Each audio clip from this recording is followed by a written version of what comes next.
Have you ever gotten a phone call that split your life into two parts? The part before you answered, and the part after? Not because of what the caller said first, because of what they said second. The first thing the woman from Heritage Bank said was, "Miss Calloway, I'm so sorry for your loss. I understand your father passed away this morning." And I said, yes, he had. And my voice was steady, because I had been preparing for that call for 6 weeks, since the diagnosis, since the hospice team had moved in, since we all understood how this was going to end. And then she said, "I'm calling because there was significant account activity this morning that requires your attention. Approximately $340,000 was withdrawn from the joint account you share with your father at 9:14 a.m. My father died at 8:47 a.m. The money left his account 27 minutes after he took his last breath. Before I continue, if you have ever watched someone you love die and then discovered that someone else was already moving before the body was cold, I need you to stay with me. Because what I found over the next 3 months was not just about money. It was about a woman who had been planning this moment for longer than any of us understood. My name is Lauren, and this is what I learned about the woman my father married when I was 22 years old. My father's name was Gerald Calloway. He was 68 years old when he died. He had built a small but successful property management company over 40 years, had raised me alone after my mother died of breast cancer when I was 9, and had, in my opinion, done a genuinely remarkable job of it. He was not a soft man. He was not demonstrative or sentimental in the conventional ways. He showed love through presence and provision. He was at every school event, every college visit, every difficult conversation I ever needed to have. He paid for my education outright. He helped me buy my first car. When I started my own accounting practice at 26, he was my first client and my loudest advocate. He was also, for 23 years after my mother died, completely alone. He dated occasionally. Nothing serious, nothing that lasted. He said he was content. He said his life was full. I believed him because I wanted to, and because he seemed genuinely to mean it. Then he met Sandra. Sandra Reeves was 54 when they met, 14 years younger than my father. She had been married twice before. She worked in real estate, which is how they crossed paths. She was selling a property adjacent to one of his managed buildings and came to introduce herself. He called me 3 weeks later to tell me he'd been seeing someone. 6 months after that, he told me he was in love. I want to be honest, my reaction was not generous. I was 31 years old, and I thought I was past the point of feeling territorial about my father's romantic life. I was not. Something in me tightened when he said those words, and I am not proud of the tightening, but it was real. I told him I was happy for him. I told him I couldn't wait to meet her. I meant the first one more than the second. Sandra was, on the surface, excellent.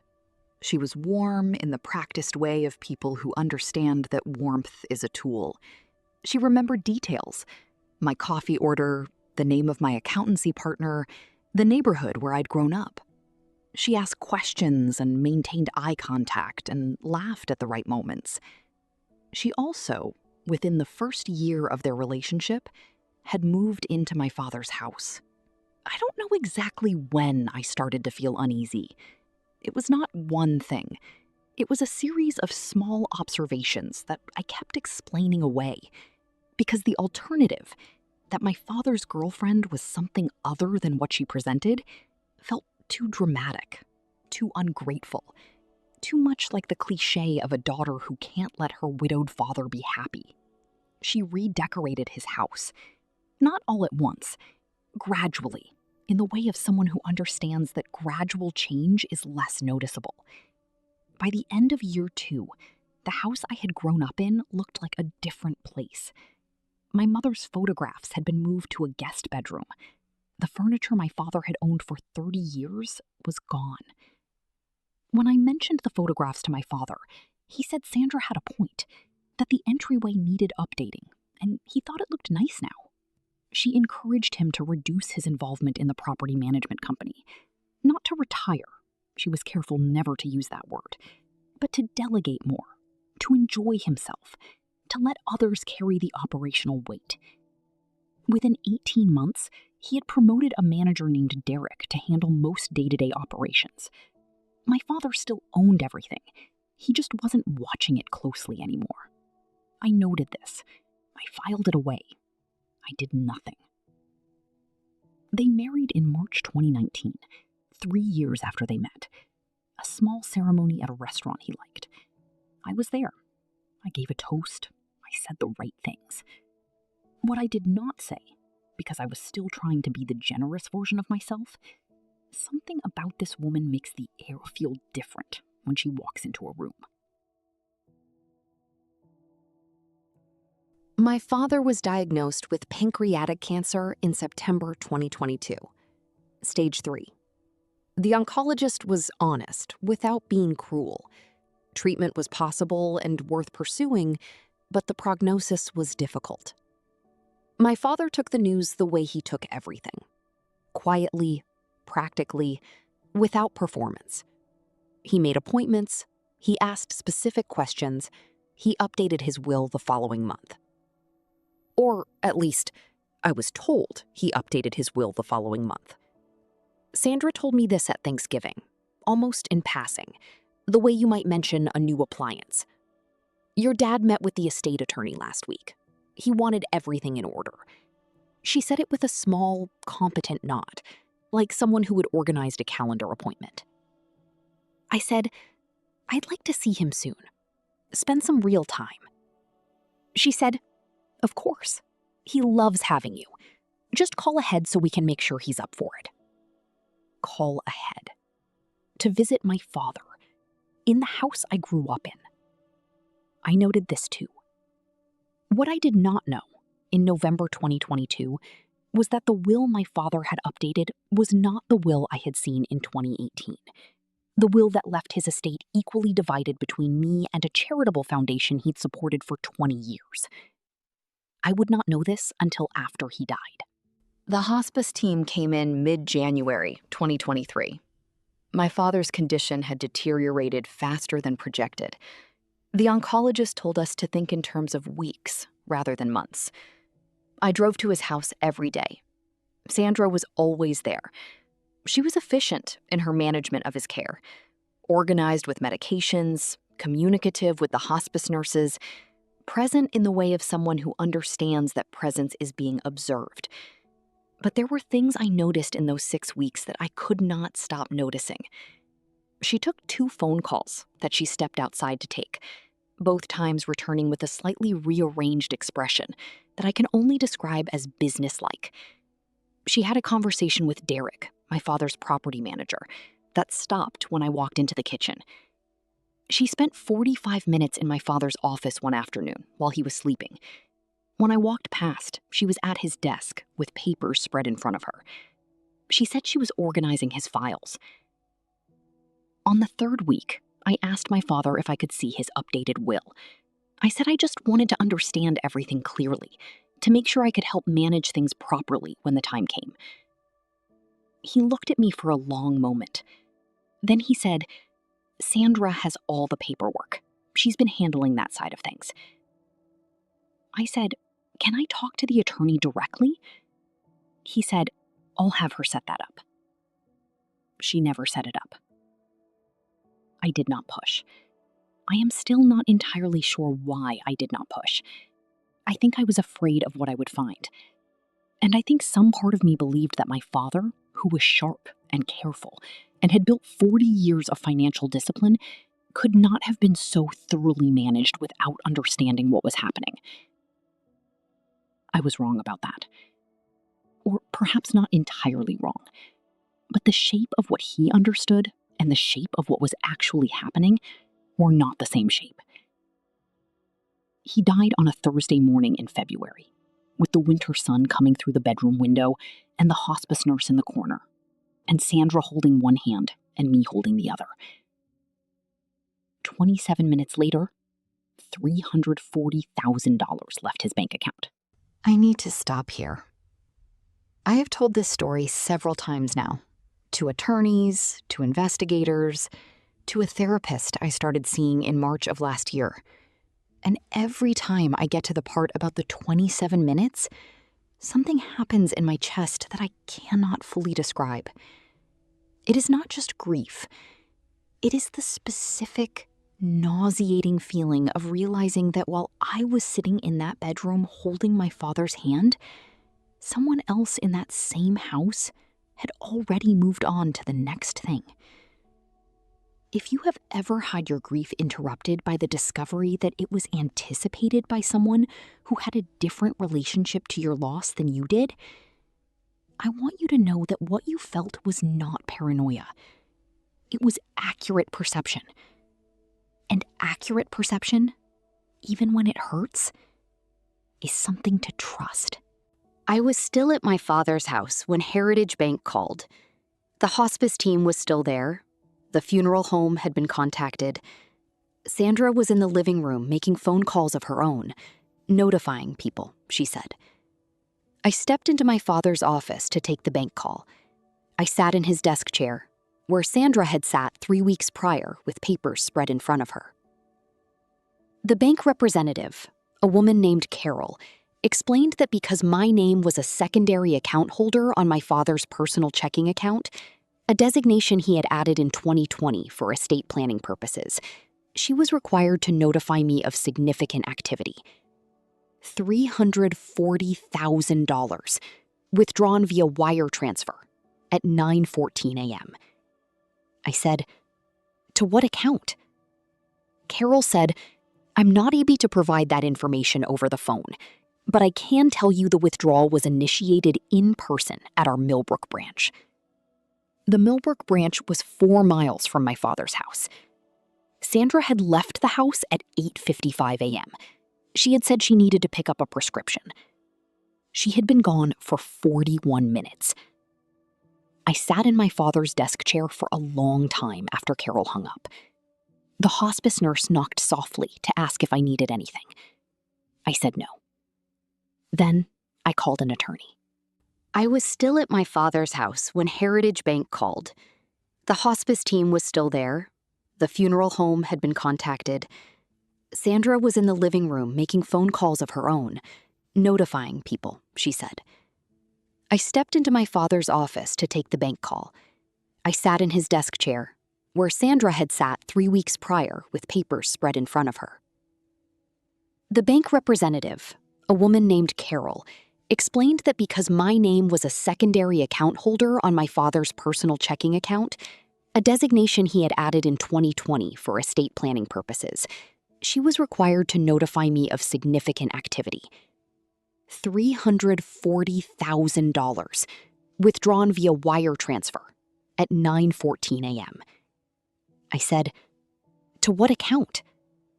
Carol said, "I'm not able to provide that information over the phone, but I can tell you the withdrawal was initiated in person at our Millbrook branch." The Millbrook branch was 4 miles from my father's house. Sandra had left the house at 8:55 a.m. She had said she needed to pick up a prescription. She had been gone for 41 minutes. I sat in my father's desk chair for a long time after Carol hung up. The hospice nurse knocked softly to ask if I needed anything. I said no. Then I called an attorney. Her name was Patricia Voss. She was a probate and estate litigation specialist, and she had, her assistant told me when I called, a particular focus on elder financial abuse cases. She met with me 4 days after my father died. I told her everything. The withdrawal, the timing, the 6 weeks, the will I had never been allowed to see, the phone call Sandra had taken outside, the conversation with Derek that stopped when I walked in. Patricia listened without expression. When I finished, she said, "Tell me about the will. What do you know about what it says?" I told her I knew nothing, that Sandra had managed the attorney relationship, and I had never been given access. Patricia said, "We'll request a copy from probate court. That's public record once it's filed." She paused. "In the meantime, the $340,000, do you know what that account contained before this morning?" I didn't know exactly. My father had not been specific about his finances with me. "We'll subpoena the account records," she said. "What I need you to understand is that a withdrawal of that size, at that timing, is not an accident. Someone knew that the account would be subject to a state freeze upon notification of death. Someone acted before that freeze could be initiated." She looked at me steadily. "This was planned," she said, "possibly for some time." The will, when we obtained it from probate court 2 weeks later, had been updated in November 2022, not October, as Sandra had told me at Thanksgiving. The changes were significant. The charitable foundation that had received half the estate in the 2018 will was gone. My inheritance had been reduced from 50% to 15%, a specific dollar amount, $85,000, rather than a percentage. Everything else, the property management company, the real estate holdings, the remaining liquid assets, went to Sandra outright. The estate, Patricia estimated, was worth approximately $2.1 million in total. Sandra stood to inherit approximately $1.9 million. The will had been signed 6 weeks after my father's diagnosis, when he was, as the oncologist's notes from that period indicated, experiencing significant anxiety and cognitive disruption from the initial treatment protocol. Derek Chen had managed my father's property operations for 7 years. He was competent and loyal, and I had always liked him. He was also, I discovered, the person Sandra had been calling from the backyard during those 6 weeks. I called him 2 weeks after my father died. He didn't answer. He texted me 3 hours later. "Lauren, I'm sorry about your dad. I can't really talk right now. There's a lot going on with the transition." The transition. Patricia subpoenaed Derek's communications with Sandra as part of the broader investigation. What those records showed was this. Starting in October 2022, 1 month after my father's diagnosis, Sandra had begun corresponding with Derek about the operational structure of the property management company, about ownership transfer procedures, about what a change of controlling interest would require. She had asked him in a November email whether he would consider staying on in his current role under new management, and what it would take to make that transition smooth for him. Derek had said yes. He had said he appreciated her thinking of him. He had asked about a title change and a salary review. This had all happened while my father was undergoing his first round of treatment, while he was, as I now understood, not watching closely. Patricia added Derek's correspondence to the file. The district attorney's office opened a financial elder abuse investigation in April 2023. I want to be honest about what that process was like, because people imagine investigations as swift and decisive, and they are not. They are slow and procedural and full of moments where you are told to wait, to be patient, to let the process work. I waited. I was patient. Some days I was better at it than others. What the investigation established over 6 months. The wire transfer had gone to a personal account Sandra had opened 3 weeks before my father's death. An account in her name alone, at a different institution, with no connection to their joint finances. She had obtained my father's banking credentials through access to his office during his illness. His passwords were written in a notebook he kept in his desk drawer, the drawer I had watched her open the afternoon she was organizing his files. The will had been signed during a period when my father's oncologist had documented concerns about his cognitive clarity under treatment. Patricia retained a neuropsychologist who reviewed the medical records and provided an opinion that my father may not have had full testamentary capacity at the time of signing. Sandra's 2 previous marriages had both ended with her as the primary beneficiary of estates that were subsequently disputed by the deceased's adult children. One had settled privately. One had gone to court and been resolved in the children's favor.